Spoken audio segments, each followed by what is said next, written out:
मैं ये मानता हूं कि अभी तक तो आपको पता चल ही गया होगा कि इंडियन स्टॉक मार्केट इस वक्त अपने ऑल टाइम हाई पर है। निफ्टी ऑलमोस्ट 19,500 के आसपास है और सेंसेक्स अराउंड 65,000 है।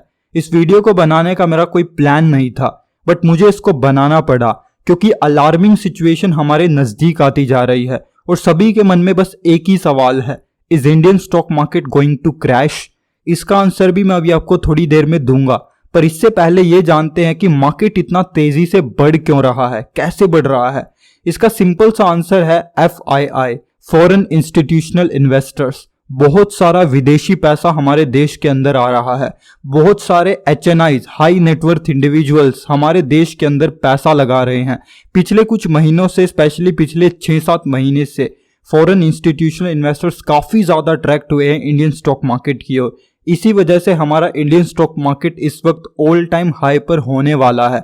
अब आप बोलोगे होने वाला है, क्या ये अभी तक हुआ नहीं है? तो अभी आपको इसका जवाब मिल जाएगा।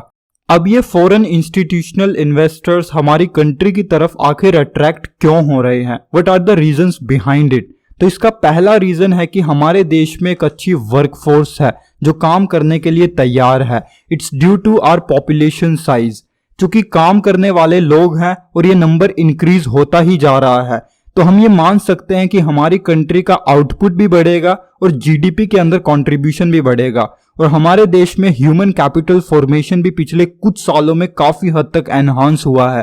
ह्यूमन कैपिटल फॉर्मेशन का मतलब है कि हमारे देश में एजुकेशनल इंफ्रास्ट्रक्चर, हेल्थ इंफ्रास्ट्रक्चर और सोशल इंफ्रास्ट्रक्चर काफी इंप्रूव हुआ है और आने वाले समय में ये एक्सपोनेंशियली ग्रो होगा। हमारे देश में कंज्यूमर बेस भी बहुत ज्यादा है, जिससे अच्छी और जानी मानी कंपनीज का ग्रो होना तय है।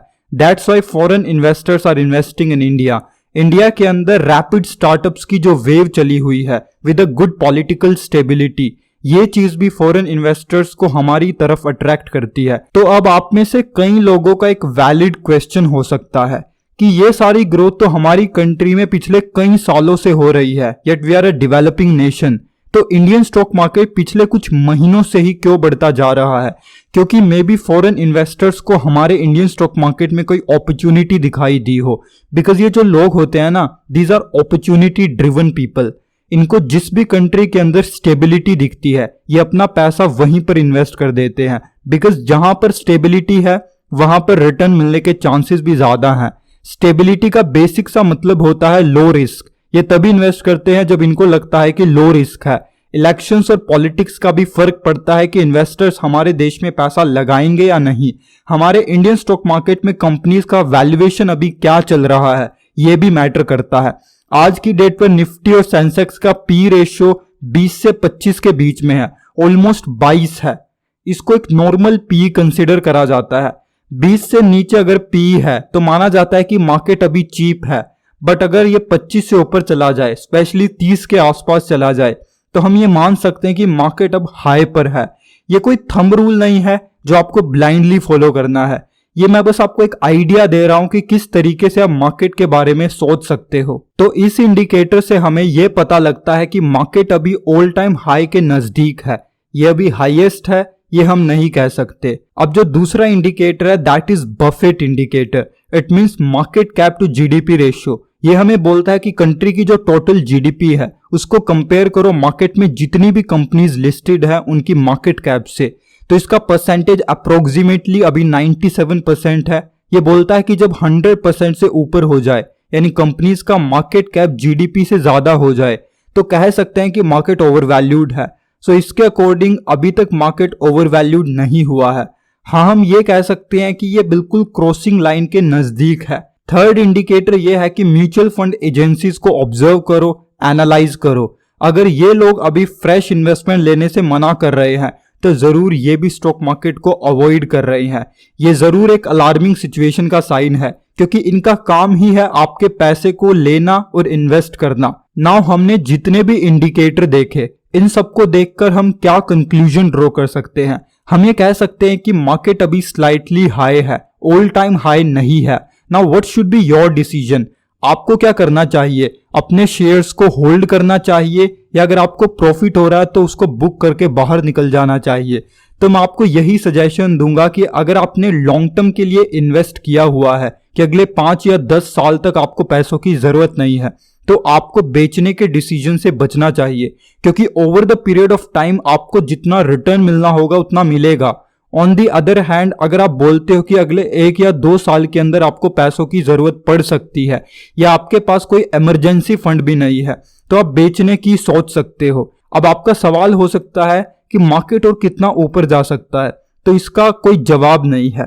और अगर आपको कोई जवाब दे रहा है तो वो 100% झूठ बोल रहा है, क्योंकि कोई भी मार्केट को प्रिडिक्ट नहीं कर सकता। हाँ, हम बस एक आइडिया लगा सकते हैं कि थोड़े चांसेस हैं कि मार्केट अब और भी बहुत ज्यादा ऊपर चला जाए, but nobody can tell for surely कि यही होगा, बिकॉज ये सिचुएशन माइक्रो लेवल की नहीं है, it's a macro level situation. बस हम एक आइडिया लगा सकते हैं, जैसे जैसे ये रेशोज बढ़ती हैं वैसे वैसे चांस बढ़ जाते हैं कि मार्केट क्रैश होने वाला है, और जैसे जैसे ये कम होती है उतने ज्यादा चांस बढ़ जाते हैं कि मार्केट ऊपर जाने वाला है।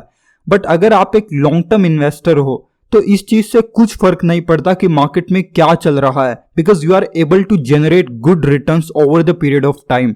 अभी मैंने देखा तो मुझे पता चला कि मार्केट में इस समय एक्सट्रीम ग्रीड का माहौल है, तो मैं आपको ये सजेशन दूंगा, this is not the right time to invest your hard earned money. और अगर आप ऑलरेडी इन्वेस्टेड हो तो जब तक इमरजेंसी सिचुएशन ना आ जाए तब तक पैसा मत निकालो। और अगर आप सोच रहे हो कि मैं अब पैसों को लगा देता हूं, 70,000 का है, थोड़े ही दिनों में 75,000 का हो जाएगा, so you are not investing, rather you are gambling in the stock market. देखो, आपको हमेशा एक चीज याद रखनी है कि स्टॉक मार्केट कोई बच्चों का खेल नहीं है। आपसे बहुत ज्यादा बड़े बड़े एक्सपर्ट्स और प्रोफेशनल्स इस ताक में बैठे हैं कि कब आपका लॉस हो और आपका पैसा उनकी जेब में चला जाए। So you have to keep in mind all the factors before investing and before selling your shares. आपको हमेशा स्टॉक मार्केट के 2 रूल याद रखने हैं। नंबर 1, अगर मार्केट ऊपर है तो ये फॉर श्योर है कि मार्केट नीचे जाएगा, और अगर मार्केट नीचे है तो ये गारंटी है कि मार्केट एक दिन ऊपर जरूर जाएगा।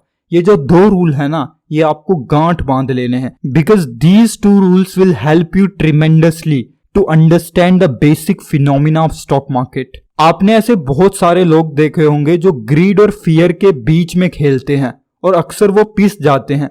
तो आपको इस ग्रीड और फियर के ऊपर जाना है और मार्केट को ध्यान से ऑब्जर्व करना है, तभी आपको कुछ ऐसी चीजें दिखाई देंगी जो दूसरे लोगों को नहीं दिखाई दे रही हैं। स्टॉक मार्केट में जो सबसे ज्यादा इंपॉर्टेंट चीज है, जो सबसे बड़ी क्वालिटी है, वो है पेशेंस एंड ऑब्जर्वेंस। इन दोनों को जितना आप निखारते चले जाओगे, आप स्टॉक मार्केट जर्नी में उतने पॉलिश होते चले जाओगे।